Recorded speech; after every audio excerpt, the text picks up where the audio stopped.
has successfully cleared white foam from the Yamuna River because now there's pink foam. I want to show you a close-up of this as well, where you can see these pink and brown dyes. Even the platform that I'm standing on has pink dyes, and this is proof that industrial waste, industrial toxins and dyes are being released untreated into this river. There's also proof of sewage waste in this water because it stinks of fecal matter, it stinks of sewage, even though according to rules, the government is not supposed to release any of this untreated waste into the river. And meanwhile, interestingly, instead of spending the entire Yamuna budget on cleaning the river, the Delhi government is actually planning to spend 6 crore rupees on luxury boats for VVIPs to come and inspect the river. These boats will reportedly have business class pushback seats, marine ACs, premium ambient lighting, and an open deck for public appearances of VIPs like CM Rekha Gupta and the LG. So while common citizens will continue getting sewage water in the Yamuna because of the government's unmet promises, our leaders will just come and look at the filth from a luxurious boat. The question is that from temporary chemical spraying to these inspection boats, is the Delhi government's focus more on optics and PR than actually cleaning a holy river?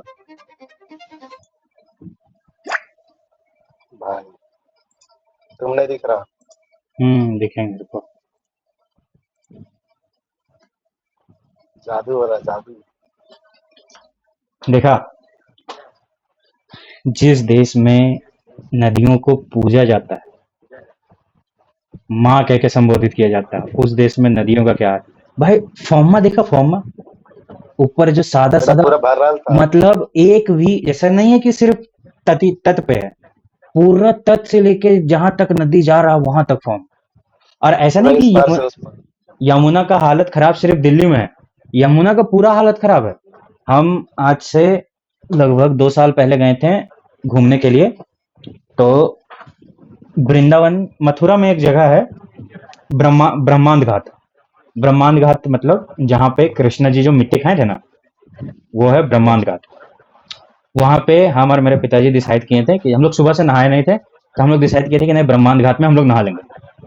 और भाई मतलब जब हम नदी के पास गए ना, तो नदी का पानी पूरा काला था, पूरा काला, एक जरा सा जैसा हम लोग यहाँ तालाब नदी का पानी दिखता है ना, उस तरह एकदम साफ। नहीं था, एकदम काला नदी था। और इतना गंदा बास मार रहा था, इतना गंदा बास मार रहा था कि हम लोग का फिर मन बदल गया कि भैया नहीं नहाएंगे, हम लोग एक दिन और अगला दिन कहीं जाके नहा लेंगे, लेकिन इसमें तो नहीं नहाएंगे। ये हाल करके रखे हम लोग अपने नदियों का। और अगर कोई क्वेश्चन पूछ रहा है ना कि गंगा को साफ क्यों नहीं किया गया है, तो पता है अगला क्या क्वेश्चन पूछ रहा है कि भाई तुम गंगा क्यों बोल रहे, गंगा माँ बोलो।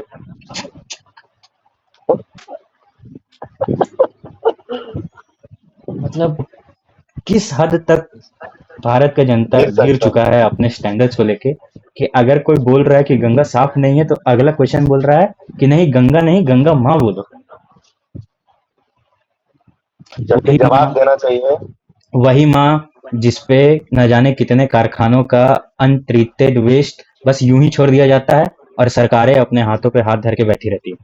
ब्यूरोक्रेसी इस निम्न स्तर पर चल गई है कि आंखों के सामने दिख रहा है कि जो इंडस्ट्रीज हैं वो अपना वेस्ट अनट्रीटेड गंगा या यमुना या कोई भी नदी में गिरा रहे हैं, पर कोई भी अधिकारी उठ के ये नहीं बोल पा रहा कि नहीं अब मैं इस सिस्टम के खिलाफ खड़ा हूंगा, और जो भी अनट्रीटेड वेस्ट गंगा या यमुना में डाल रहा है या कोई भी नदी में डाल रहा है, उस कारखाने को बंद कराऊंगा या उस कारखाने को मैं फाइन मारूंगा या वार्निंग दूंगा। अच्छा, अगर मान लो कि तुम जो एक किसी एरिया का जहां से गंगा गुजरता है, वहां का तुम डीएम है या एसडीएम है या कोई भी पद पे हो, और तुमको दिख रहा है कि यमुना में गंदगी है और इसका ये कारण है, तो क्या तुम उस पर जाके एक्शन नहीं लेगा? लेगा। तो जब मतलब रीजन पता नहीं लेना मतलब भाई बेवकूफी है।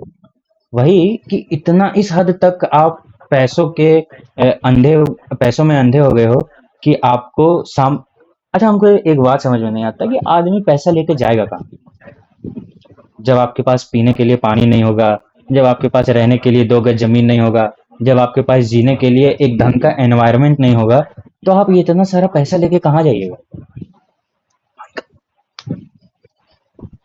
हम अभी जोर से हम बोल नहीं सकते, काहे कि घर में बहुत सारे लोग, तो मतलब भाई सोचो, जब पृथ्वी ही रहने लायक नहीं बचेगी, तो ये जो पैसा तुम अपने आने वाली पीढ़ियों के लिए घपला करके जमा कर रहे हो, वो कहाँ लेके जाओगे?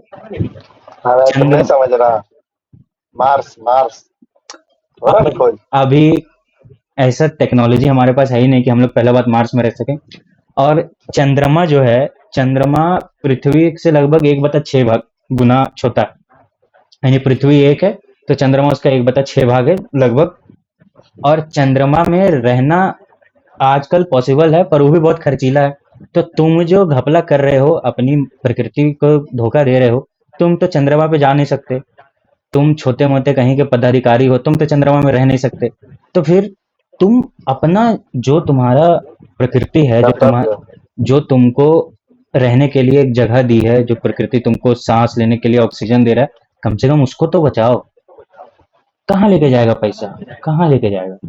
चलो तुम चल गया, तुम्हारा आने वाला पीढ़ी है वो सफर करेगा। अगर तुम मान लो तुमको एक सड़क बनाना, ठीक है, तुम उस क्षेत्र का डीएम है, तो वहां पे तुमको यहाँ से यहाँ तक जंगल साफ करने का ऑर्डर मिला, तुम बेटा और कहीं कहीं प्लॉट में जंगल साफ करके वो प्लॉट को अपना नाम कर लिया। भाई जब सांस लेने के लिए ऑक्सीजन ही नहीं बचेगा तो तुम्हारा बाल बच्चा वो प्लॉट का अचार डालेगा। तो यही हमको समझ में नहीं आता। फिर करेगा नतंगी तो हमको यहाँ दिखा रहे हैं देखो।